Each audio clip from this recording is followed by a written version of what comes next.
The ship's engines hummed with their usual tired wheeze, like an old drunk muttering in his sleep. Elias kicked the side of the console until the flickering status light steadied to a grudging yellow, then leaned back in his chair and stared at the starfield stretching like a wound across the black. "You know, old girl," he muttered to the ship, "one of these days you're going to actually explode when I hit you, and then I'll have no one to blame but myself." The ship didn't reply, though a pipe somewhere overhead hissed like it was holding back laughter. Elias grinned crookedly. Loneliness had a way of teaching you to accept jokes from creaking machinery. He was drifting along a forgotten corridor of space, where half-finished star lanes cut across the dark like scars. Once, these lanes had been bright with commerce and chatter, now they were dust, dead ends abandoned by the corporations who found better shortcuts through the void. For Elias, they were gold mines. Piles of broken satellites, derelict cargo pods, and the occasional drifting wreck no one cared enough to retrieve. He called it treasure hunting, though in truth it was more like rummaging through the universe's trash bins. The scanner beeped, a sudden spark of life. Elias leaned forward, eyes narrowing. Out here, any blip on the screen could mean money, or trouble. The signal was faint, irregular, like a heartbeat skipping beats. "Well, what have we here?" he murmured. "Don't tell me it's another busted drone. I already got 3 of those sitting in the cargo bay, and they're about as valuable as a toaster with a drinking problem." He adjusted the thrusters, guiding the ship toward the signal. The stars shifted, revealing a shape that slowly resolved out of the dark. At first, it looked like twisted scrap, the ribs of a ship torn open by something violent. But as he came closer, he saw the curve of a hull, the smooth lines of design that weren't human. Elias whistled low. Alien tech. That meant danger and profit in equal measure.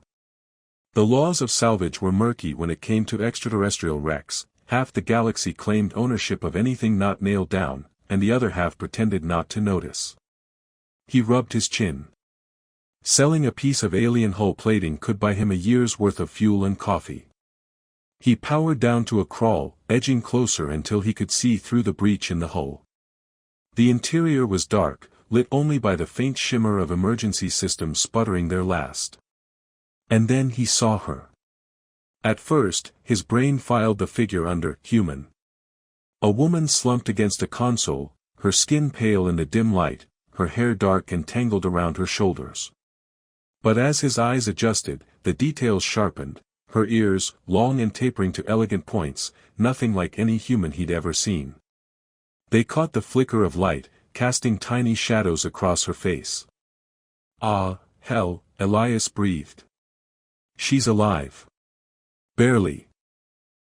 He could see her chest rising in shallow, stuttering breaths. Something glimmered on her collarbone, a small device pulsing weakly, like a dying heart. He recognized it as some kind of medical implant, but it looked as if it had given up the fight hours ago. Elias rubbed his face with both hands. He had rules. Simple rules. Rule 1, don't get involved. Rule 2, don't bring trouble on board. Rule 3, if you're going to break rules 1 and 2, at least make sure you get paid for it. He sighed. Congratulations, Elias. You've just spotted the galaxy's most expensive liability. Still, he couldn't leave her there. Not when she was breathing. He grabbed his suit and helmet, muttering under his breath the whole time. What's the worst that could happen? She wakes up, thanks me politely, hands me a shiny alien coin, and we part ways. Yeah. Right. And tomorrow I'll win the interstellar lottery and retire on a beach made of gold. The wreck smelled like burnt metal and ozone when he forced his way in. He floated through the broken corridor, keeping one hand on the wall. Up close, the ship was a marvel of design, all curves and flowing surfaces, like it had been grown instead of built. He tried not to think about how much it was worth in parts. She didn't stir when he reached her. Her skin was cool, her lips faintly blue. Elias swallowed hard and pulled a portable oxygen pack from his suit, pressing the mask gently over her mouth. The device on her collarbone flared once, as if offended by the intrusion, then steadied. "Still breathing," he whispered. "Guess you're stuck with me, pointy ears." Her eyelids fluttered, just barely. Elias froze. For a moment he thought she was waking, but she sank back into stillness. He exhaled. He got her back to his ship with more difficulty than he'd like to admit. Carrying an unconscious alien woman through zero gravity while avoiding jagged metal edges wasn't exactly graceful work. At one point, her arm drifted and smacked him across the helmet. "Yep," he muttered. "That's gratitude for you. Don't worry, you're not the first passenger to hit me. Though you are the first to do it unconscious." When they finally touched down in his ship's med bay, a term he used generously, since it consisted mostly of a cot and a first aid kit duct taped to the wall, he strapped her down gently. Her chest rose and fell, shallow but steady. He peeled off his helmet and scratched at the week-old stubble on his jaw. "What in all the stars am I supposed to do with you?" The ceiling didn't answer. Neither did she. Elias set to work, scanning her vitals with a handheld med scanner that looked like it had survived 3 different wars. Numbers flickered on the display, half of which he didn't understand. Still, he caught the important parts. Low oxygen levels, weak pulse, organ functions irregular. She needed more than his patchwork equipment could give. But she was alive. He slumped in the chair beside the cot and rubbed his eyes. Exhaustion crept up on him, but he fought it back with a grin.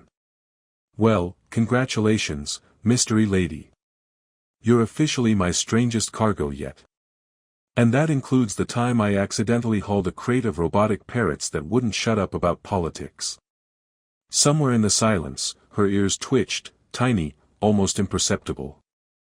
Elias blinked, wondering if he'd imagined it.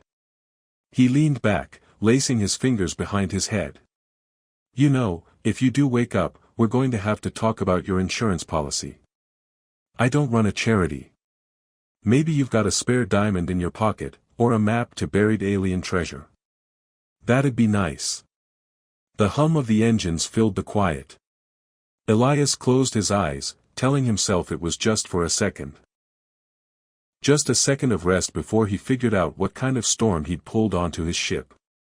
But even as he drifted, he knew the truth: the storm had already begun. The first sound she became aware of was not her own breath, but the hum of an engine that wasn't hers. The vibration was low, steady, and mechanical in a way she found oddly crude, like a heartbeat replicated by clumsy hands. She opened her eyes slowly, expecting to see the familiar crystalline walls of her ship, or the sprawling constellations of her home sector, but instead she was greeted by metal. Metal in flat plates, riveted crudely, with patches of rust the color of dried blood. She turned her head, immediately regretted it, and exhaled a groan. Her body was sore, heavy, as if gravity itself had doubled. Something tugged at her collarbone, and when she glanced down, she saw a patchwork of wires leading into the alien medical implant that had been failing her for hours. "You're awake," a voice said cheerfully, too cheerfully for her taste. Her gaze shot upward. A man sat across the cramped room, his boots propped on a console that didn't look entirely trustworthy. His hair was messy, his jawline rough with stubble, and his expression, irritatingly smug. He raised a mug and toasted her like she had just walked into his favorite bar. "You've been out for, I'd say 12 hours. Long enough for me to question whether or not you'd make it. But hey, you've got stubborn lungs. I respect that." Her throat was dry as sand. "Where am I?" "On my ship," he said, gesturing grandly at the walls, which responded with a groan as if embarrassed by the introduction. "Name's Elias. You were floating out there in a busted-up craft. Looked like someone stomped on it. Or maybe you aliens just design your ships to explode dramatically when the cup holders break." She frowned. Her ears twitched faintly, a reflex she hadn't learned to suppress. "You should not have brought me here." "Ah, gratitude," Elias said, leaning forward with a grin. "The universal language. Don't mention it. Really. I'm just thrilled I didn't drag you on board only for you to die immediately. That would have been awkward. Despite herself, the corner of her mouth twitched upward, then flattened again. She tried to sit up, but her muscles resisted. Elias stood quickly and steadied her with a hand under her arm. His grip was firm, but not rough. You need rest, he said, for once sounding serious. Whatever hit you, it nearly finished the job. Your implant's been sputtering like one of my thrusters on a bad day. You're lucky I had enough oxygen packs to keep you breathing. She studied him. His eyes were human, ordinary in shape, extraordinary in the way they carried amusement even in the middle of her scowl. He was too casual, too quick with words. Yet something in the quiet edges of his movements told her he'd carried heavier burdens than he let on. My name, she said slowly, her accent thick, is Elira. Elira, Elias repeated, testing the syllables. Pretty. Sounds like the name of someone who would absolutely judge my cooking. She blinked. You're, what? He grinned. You're going to need food. I was just about to whip up dinner. And by whip up, I mean reheat whatever passes for edible in my emergency ration packs. Unless, of course, you prefer to starve quietly and look mysterious while doing it. Her stomach betrayed her with a growl. Elira shot him a glare sharp enough to cut metal, but Elias only laughed and disappeared through a narrow doorway. She heard him banging around, muttering to himself about culinary genius and, no, that's not mold, it's seasoning. When he returned, he carried 2 steaming bowls. The smell was questionable. Elira leaned back instinctively, suspicious of the grayish stew sloshing against the sides. You eat this? She asked, nose wrinkling. Eat? Survive on? Worship? Depends on the day, Elias replied, plopping down beside her and handing over a bowl. Go on. Try it. If you die, at least I won't have to clean up twice. She dipped the spoon cautiously, tasted a tiny sip, and froze. Her expression remained blank, but her ears betrayed her, twitching once. Well? Elias asked, leaning forward. It is, she searched for the word. Tolerable. He slapped the table. Ha! Highest praise I've ever gotten. Tolerable. I should put that on the packaging. Something loosened in her chest, a knot of fear untied by humor she hadn't expected. Still, she kept her guard up. Between bites, she asked, why save me? You risked your ship, your life. For a stranger. Elias shrugged. I don't leave people to die in the cold. Even if they've got fancy ears and probably think they're better than me. Besides, you were the only thing out there worth saving. No offense to space junk, but it doesn't keep you company. She tilted her head. You are reckless. You're not the first to say that, he admitted. Won't be the last. But hey, it's kept me alive so far. And now you. For a while, they ate in silence, broken only by the occasional creak of the ship. The stew warmed her from the inside, dulling the ache in her bones. She caught Elias sneaking glances at her ears, and she arched a brow. Never seen someone like me before. He flushed slightly. Nope. Can't say I have. Closest I got was once bartering with a guy who claimed to be half lizard, but he was definitely just wearing a scaly jacket. Yours are different. They are normal, she said firmly. For you, sure. For me, they're exotic. Don't worry, I'm not planning to sell them. Probably wouldn't get much on the market anyway. Too pointy for earrings. Her spoon clattered against the bowl as she smothered an unexpected laugh.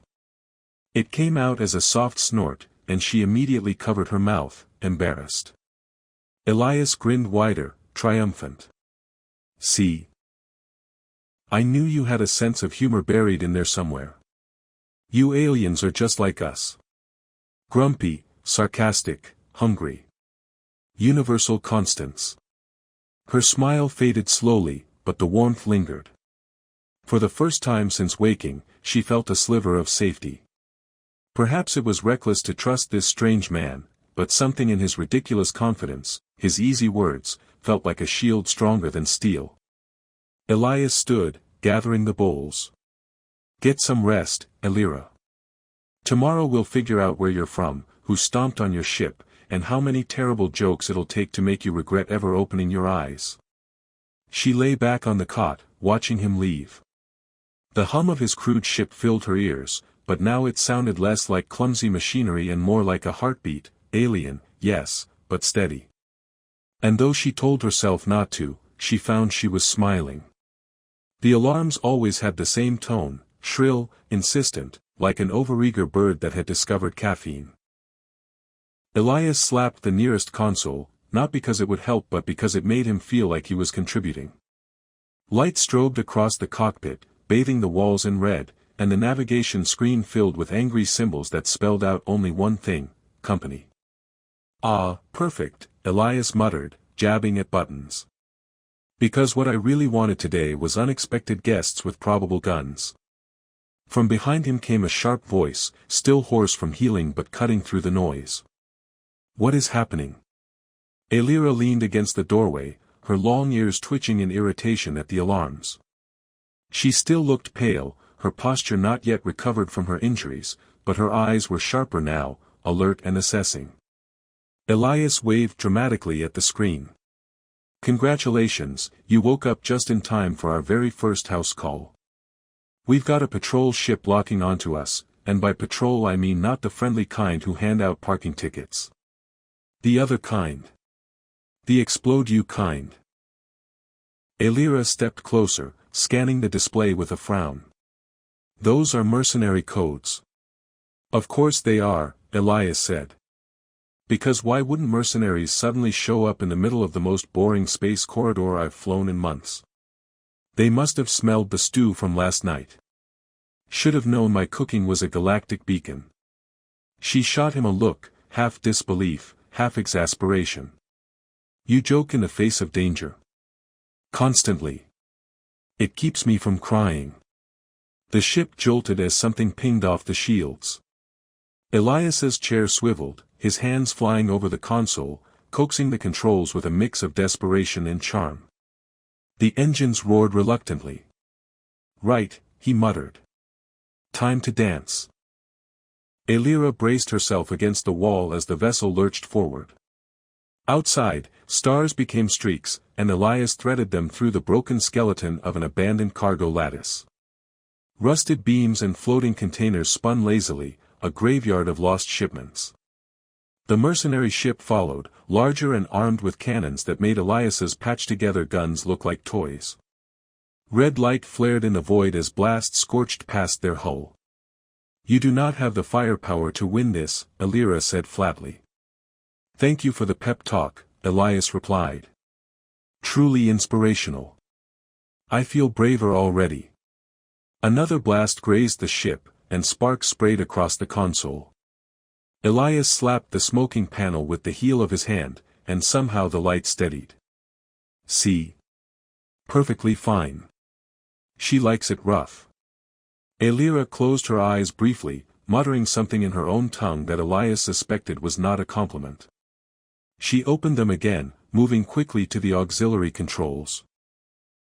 Her fingers danced across the interface, which sputtered at first as if offended by the alien input, then reluctantly obeyed.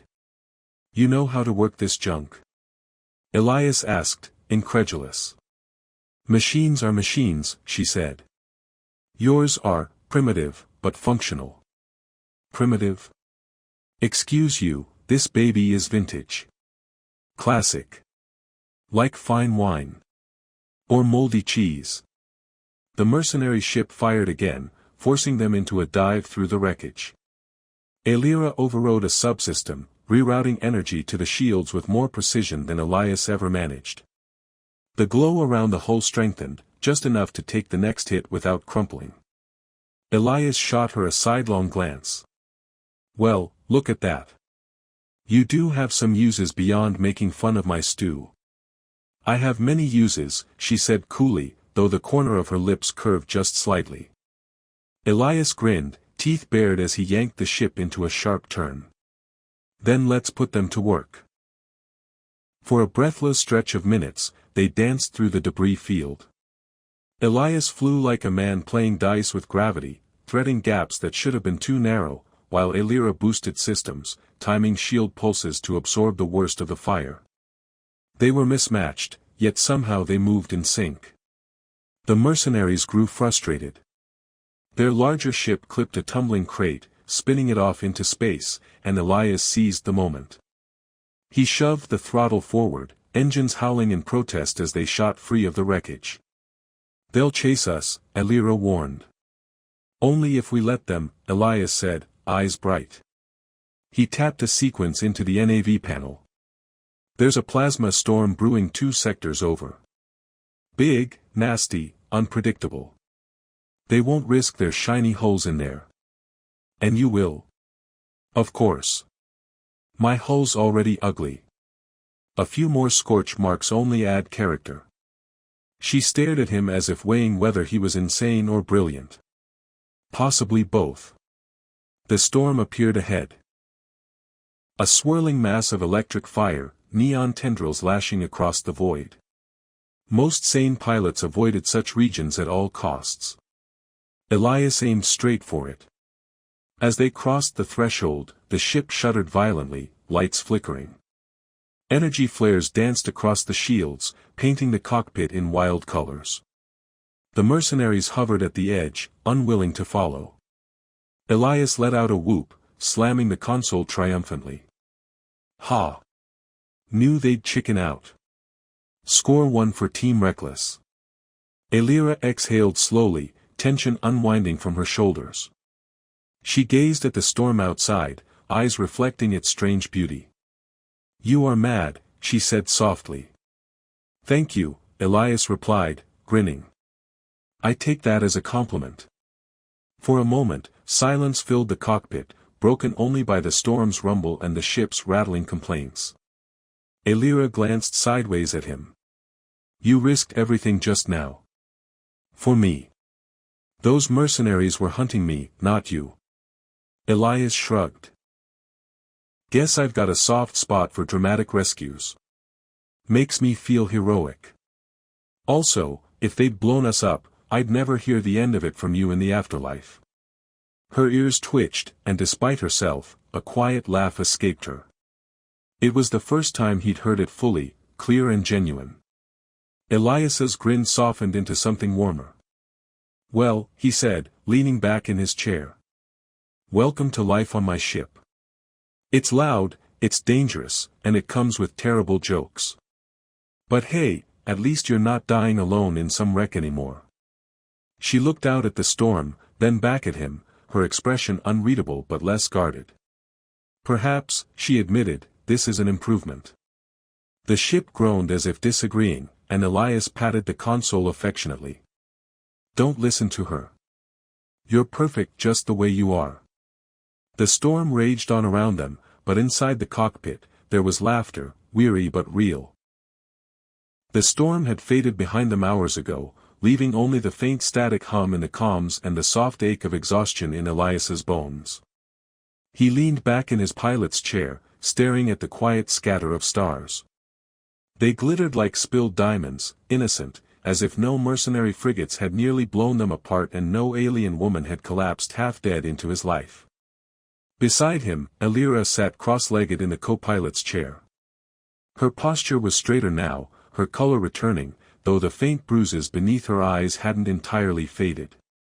The long curve of her ears twitched occasionally, betraying emotions her careful face tried to hide. She watched the stars as if they belonged to her, like she could see paths through them invisible to him. So, Elias said at last, stretching his arms until his joints cracked. I think it's safe to say you owe me one. Or maybe two. Possibly three, depending on how you count the number of times I almost died in that storm. She turned to him, arching a brow. You risked us both.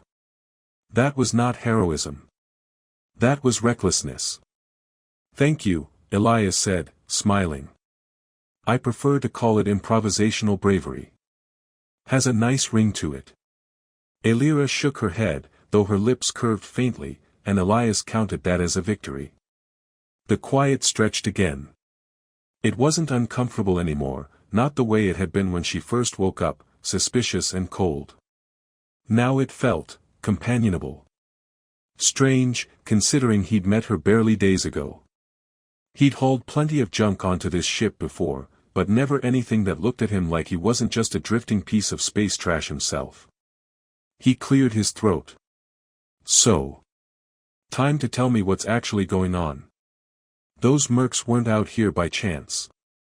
Who are they, and why do they want you turned into vapor? Elira's gaze lingered on the stars a moment longer. Then she drew a breath. My people do not share openly. But I owe you truth. You have earned that much. Finally, Elias muttered, leaning forward. The mysterious backstory reveal. Took long enough. Do I need popcorn? She ignored him. I was an envoy. Not a soldier. Not a spy. I was to deliver terms of accord to another system. But there were factions, those who did not wish for peace, who profited from war. My vessel was sabotaged. I was cast adrift, meant to die quietly, unseen. Those mercenaries were hired to finish what sabotage did not. Elias whistled low. So you're not just a passenger, you're a politically inconvenient passenger. Great. That explains the big guns. I was starting to think they were just mad about my debt to the galactic gas station. Her ears twitched. You jest even now. Especially now, Elias said. Keeps the despair at bay. She studied him, and for once, didn't scold. Instead, she said softly, your humor, it shields you. But it also shields others. He blinked at her. For a moment, he felt exposed, as though she'd peeled open a part of him even he didn't look at too closely. He rubbed his neck, suddenly awkward. Well. Don't go spreading that around. I've got a reputation as a charming scoundrel to maintain. They both chuckled, the sound oddly fragile in the silence of space. Eventually Elias leaned back, letting out a long breath. So, what now? You can't exactly waltz back to your people and say, hey, surprise, I'm not dead, but half the galaxy knows I'm alive. That'll just paint a bigger target on you. I cannot return yet, Elira admitted. But neither can I hide forever. My people must know the truth, of the sabotage, of the mercenaries. They must know peace is still possible. Elias rubbed his stubbled jaw. So, basically, you need someone reckless enough to fly you straight into the jaws of whoever wants you gone. Someone with no sense of self-preservation, a questionable ship, and a talent for making bad jokes in worse situations. Elira tilted her head. Are you volunteering? Volunteering? No. I'm a professional idiot. Entirely different. Her laugh this time was clear, unguarded. Elias felt something warm spread in his chest at the sound, something he didn't want to examine too closely. They set a course together. The journey wasn't smooth, nothing on Elias's ship ever was. The engines coughed like dying animals, the gravity stabilizer wobbled until they walked like drunks, and the food rationer occasionally dispensed something purple that hissed. But through it all, they talked. Not always seriously, but enough that Elias learned she'd once studied ancient star charts, and Elira learned he'd once tried to teach himself the guitar and failed spectacularly. Every song sounded like a dying cat, Elias admitted one night. Perhaps it was not the instrument, Elira replied dryly, and he laughed until his sides hurt. When they finally arrived in her sector, the reception was not what Elias expected. No grand fleet, no trumpets. Just a quiet station orbiting a blue-white star, guarded by ships sleek and elegant, a far cry from his dented junker. Elira stood straighter as they approached, her presence commanding even in the patched chair of his cockpit.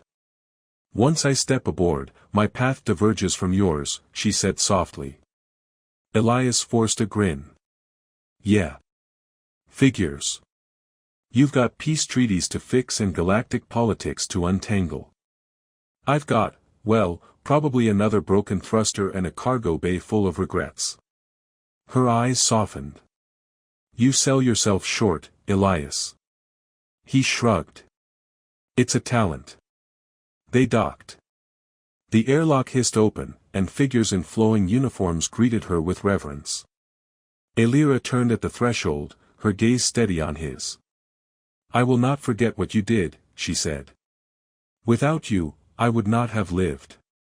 Without you, I would not have laughed. You gave me both." Elias's throat felt tight, but he forced a smirk. "Hey, someone's got to spread bad jokes across the stars. Consider it my legacy." She hesitated, then stepped closer. For a moment, he thought she might embrace him, but instead she placed a hand lightly on his arm. Her long ears tilted forward, a gesture he didn't understand but somehow felt deeply. Then she was gone, swallowed by her people, leaving Elias alone in the docking bay. Back in his cockpit, silence pressed heavy around him. The ship hummed, steady and loyal, but the chair beside him was empty. He ran a hand through his hair and chuckled softly. "Well, old girl," he murmured to the ship. "Looks like it's just you and me again. But hey, maybe this time we've got a story worth telling." As he launched back into the void, Elias felt different. The galaxy was still wide, still dangerous, still absurdly unfair. But somewhere out there, a woman with long ears and a sharper wit than his was alive because he had chosen to care. And for the first time in a long while, the emptiness around him didn't feel quite so empty. He leaned back, smiling to himself. "Reckless, brave, and possibly heroic," he said aloud. "Guess I'm growing after all." The stars stretched out before him, endless and waiting. He set a new course, the hum of the engines carrying him forward, laughter echoing faintly in the back of his mind. And for once, he didn't feel like he was running.